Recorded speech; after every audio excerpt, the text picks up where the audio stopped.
So on this video, we have a 2023 Honda HRV Sport, and we're going to be resetting the tire light on this car. This could also apply to other trims. You're going to start by pressing the on-off switch twice, or you can start the car. That works as well.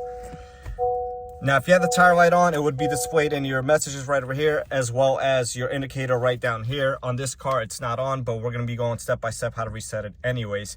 You're going to use your home button over here and the scroller, both up and down, and pressing it.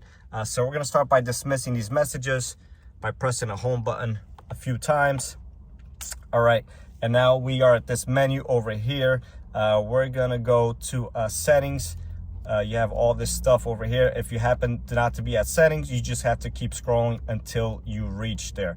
So settings, gonna press down on the scroller. All right, vehicle settings. Now you're gonna go up or down on the scroller over here, and it brought me right to TPMS calibration. If you're not there, once again, scroll up or down until you find the sub menu. So TPMS calibration, we're gonna press the button. And now we're gonna scroll up or down until we see calibrate.